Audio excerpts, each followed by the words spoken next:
What is going on, beautiful folks? Lee Hammock, your favorite self-aware narcissist, here with another episode of A Narcissist Explains. Today, we're going to be talking about, y'all, just a little advice from a narcissist you didn't ask for. Don't date when you are vulnerable. That's important, y'all. This advice right here is extremely important advice. I decided to make a video real quick about this right here. I did a one-on-one coaching session over Zoom with a with a person yesterday.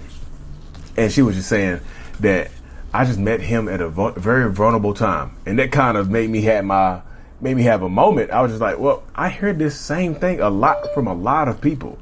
A lot of people have this very same experience where you meet somebody at a very vulnerable time in your life, and it sets you up. Like, you meet this person at a very vulnerable time, and it sets you up for your long haul. Because when you meet them at a vulnerable time, like you had somebody in your life that passed away, or somebody that got sick, or somebody that got hurt or whatever, and you're vulnerable, you need a shoulder to lean on, or a shoulder to cry on, or whatever, right? You're super extremely vulnerable in this time. Like, when you come out of it and that person starts treating you horribly, you might feel like you owe them something. You feel like you're in debt to this person because they were there for you when you needed them. Like, well, Lee, when I needed them, they were there for me, so I felt like I needed to be there for them. I feel like it's only fair. I feel like I owe them something. You don't owe them anything, especially if they start treating you horribly. When they start pulling if you meet this person while you're going after, right, this might be the very first person that you met after a bad breakup. This might be the very first person you've encountered after your divorce. and guess what happened? You're in a vulnerable state. You just had a bad breakup. You might have just gotten out of another toxic relationship, right? And now you're healing. Now you're trying to heal and grow. You're in a very vulnerable time in your life. And guess what happens? You meet this person and they sweep you off of your feet. And now, y'all know what I'm going to say. When somebody is sweeping you off your feet, it's normally to drop you on the top of your head, the tippy top of your dome. They want to drop you on your damn head. Like, when they sweep you off your feet, things are moving so fast, and like they're helping you heal, right? They're making you feel better in this moment of time where you would do anything to feel better, right? They're making you feel better. They are being there for you. They're just helping you heal, and you just feel like, I feel so good right now. And at the end of the day, they start doing horrible stuff to you. You're like, what the hell done happened?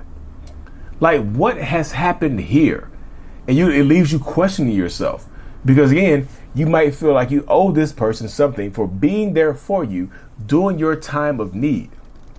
When you need them, when you needed somebody to be there for you, you might not have another support system. You might be looking for, like, you might just be looking for something casual. Like, I just want to clap cheeks with somebody, right? You're just looking for something casual. And guess what happened? You fall into this pit with this narcissistic person. You're looking for something casual. It's like you're looking for something casual, right? You're like, where is my casual relationship? And you fall into a pit, like, you take a step, and it's like a trap door. You're like, you fall into the pit, and guess what's down there? Guess who's down there? This narcissistic person. Y'all share good times, y'all talk, y'all help. They might tell you that they're healing too. They might tell you that they're in a vulnerable state, right? And then guess what happened? Y'all bond over vulnerabilities, maybe perceived shared vulnerabilities. And this person pulls the rug off from under you and starts treating you horribly. And now you confused as hell because it's like it's almost like overnight they became somebody that you didn't know. They became unrecognizable towards you and whatnot. That happens as well, y'all. You know, it's this space that so many people fall into. Do not date when you are in a vulnerable state. And this is me just warning y'all. Because you can find a horrible person. Like, especially, this is how some people end up with narcissists back to back. This is how some people end up with, like, back to back narcissists, back to back toxic relationships. Because you're vulnerable from the first one, and you come out, you're vulnerable from the first one, and then you come out and you find you haven't healed from the first one. You're still vulnerable. You're still healing. And guess what? You meet this person. They sweep you off of your feet and drop you on the tippy top of your head. They do this type of thing to you. They do this damage to you, and they get you, right? They set you up. They sweep you out. Like I said, they just manipulate the hell out of you, and now they got you. Now you confused as all hell. Now you don't know what to expect. You don't know what to expect. You don't know what to inspect. You don't know what the hell is going on. That's why I said, when you are vulnerable, just take some time for yourself. I literally just had a conversation with somebody like this very recently. I was like, look, you're vulnerable. You're in a vulnerable state. Take some time for yourself. You're healing right now. It's like, I'm just so used to having somebody here. Exactly. If you're so used to having someone there and you don't, this person is gone out of your life, you go out looking for somebody to fill that space, you might find a worse person. You might, like, even if the first person that you're divorcing or breaking up with, even if they were not a toxic person and the breakup or the divorce is amicable, it still can be hard. You still could be in a vulnerable state because the breakup or divorce is you still loved your ex. You still cared about your ex, right? And even if it's amicable, like, you still in a vulnerable state, and you go out here and meet the very first person you meet is a narcissist. You don't even realize it because you're vulnerable. You're so used to having somebody there, and they are more than willing to fill that space, or they seem more than willing to be there for you. They seem more than willing to share this space with you, to share this relationship with you. That's what I'm telling you. Take your damn time healing. You have to understand. You have to be okay with being by yourself. You have to be healed and not in a vulnerable state. Like your mom or dad passes away, your cat got hit by, whatever it is right here, y'all. Take your time.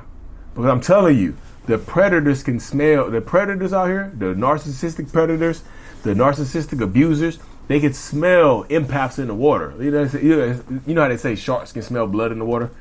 Narcissists can smell empaths in the water. They're like, y'all smell that?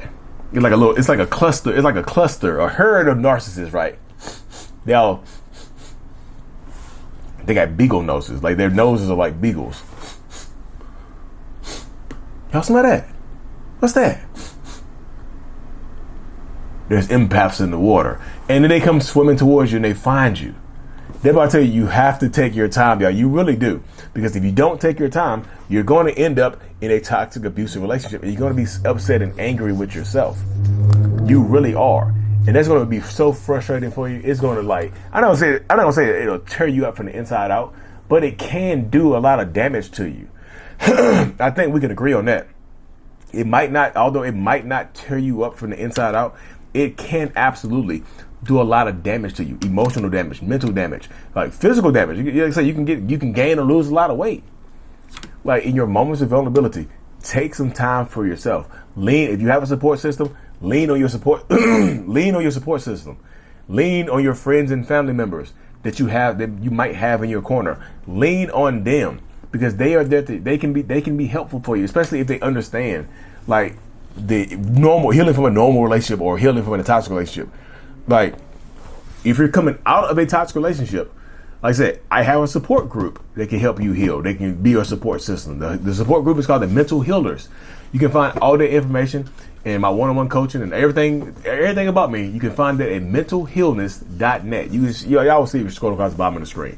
I just want to do a quick video, y'all, because it just crossed my mind. Just don't date when you're vulnerable. Be safe, protect yourself, protect your peace, protect your loved ones, protect them kids, And as always, y'all, make sure you subscribe to the channel. Until this is out. Peace. Thank you so much for making it to the end of my video. I am extremely grateful for you. Have no idea. If you haven't already, make sure you go ahead and subscribe to the channel. Helps reach more people. And click on the screen to watch another video or to browse through another playlist. There's also a link on the screen to check out my courses and my support groups to help you heal and understand what you've been through. Thank you so much again. I will see you in the next video. Peace.